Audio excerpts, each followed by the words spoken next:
ಇಲ್ಲಿ ಆಗಮಿಸಿದಂತಹ ನಮ್ಮ ಕ್ಷೇತ್ರದ ಜನಪ್ರಿಯ ವಿಧಾನ ಪರಿಷತ್ ಸದಸ್ಯರಾದಂತಹ ಕಿಶೋರಣ್ಣನವರೇ ಹಾಗೂ ಗ್ರಾಮದ ಎಲ್ಲ ಪಕ್ಷದ ಜವಾಬ್ದಾರಿಯುತ ಸದಸ್ಯರೇ, ಮುಖಂಡರೇ ಹಾಗೂ ಹಿರಿಯರೇ, ಕಾಂಗ್ರೆಸ್ ಸರ್ಕಾರದ ಈ ಜನವಿರೋಧಿ ನೀತಿಯಿಂದ ಇವತ್ತು ಕಂಗೆಟ್ಟಂತಹ ಜನಗಳೆಲ್ಲ ಬೀದಿಗೆ ಬರುವಂತಹ ಪರಿಸ್ಥಿತಿಯಾಗಿದೆ.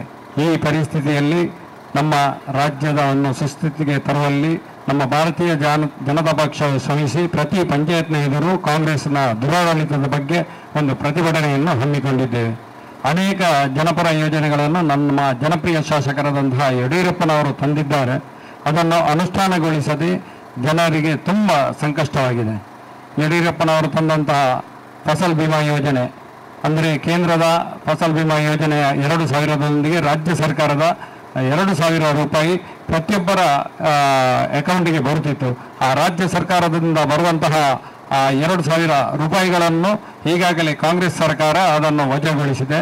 ಆದ್ದರಿಂದ ರೈತರು ಈ ಮಳೆಗಾಲದ ಸಮಯದಲ್ಲಿ ನಮ್ಮ ತೋಟದ ಕೃಷಿ ಚಟುವಟಿಕೆಗಳನ್ನು ಮಾಡುವಲ್ಲಿ ತುಂಬ ಸಂಕಷ್ಟಕ್ಕೆ ಈಡಿದ್ದಾರೆ.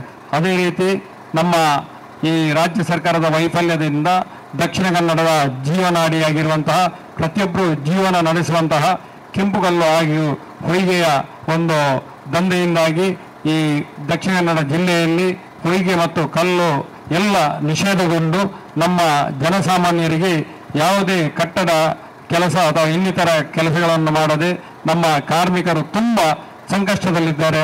ಆ ಕಾರ್ಮಿಕರಿಗೆ ನ್ಯಾಯ ಒದಗಿಸುವಂತಹ ಕೆಲಸವನ್ನು ಕಾಂಗ್ರೆಸ್ ಸರ್ಕಾರ ಮಾಡಬೇಕಾಗಿದೆ.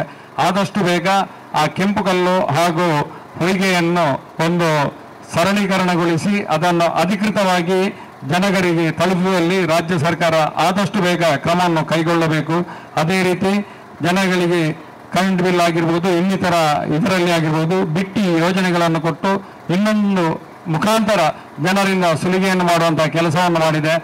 ಈಗಾಗಲೇ ಜಾಗದ ರಿಜಿಸ್ಟ್ರೇಷನ್ ಆಗಿರ್ಬೋದು, ಅಲ್ಲದೆ ಜನಗಳಿಗೆ ಮನೆ ಕಟ್ಟಲು ನಾವು ಮುಂಚೆ ಪಂಚಾಯತ್ನಿಂದ 911 ಉಪಯೋಗಿಸಿ ಮನೆ ಕಟ್ಟಬಹುದಾಗಿತ್ತು.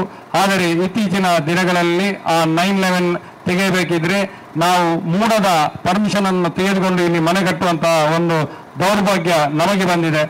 ಜನಸಾಮಾನ್ಯರು ಆ ಮೂಡದ ಒಂದು ಪರ್ಮಿಷನ್ಗಾಗಿ ತಿಂಗಳುಗಟ್ಟಲೆ ಅಲ್ಲಿ ಅಲೆದಾಡುವಂತಹ ಪರಿಸ್ಥಿತಿ, ಮಧ್ಯದಲ್ಲಿ ಬ್ರೋಕರ್ಗಳ ಹಾವಳಿ, ಇದರಿಂದ ನಮ್ಮ ಗ್ರಾಮಸ್ಥರಿಗೆ ಒಂದು ಮನೆಯನ್ನು ಕಟ್ಟುವಲ್ಲಿ ತುಂಬ ತೊಡಕಾಗಿದೆ. ಹಾಗೆ ಇನ್ನಿತರ ಅನೇಕ ಅಡಚಣೆಗಳು ಈ ನಮ್ಮ ರಾಜ್ಯದಲ್ಲಿದೆ.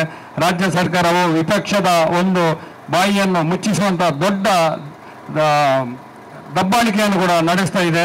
ಅದನ್ನು ಕೂಡ ನಾವು ತುಂಬ ಖಂಡಿಸ್ತೇವೆ.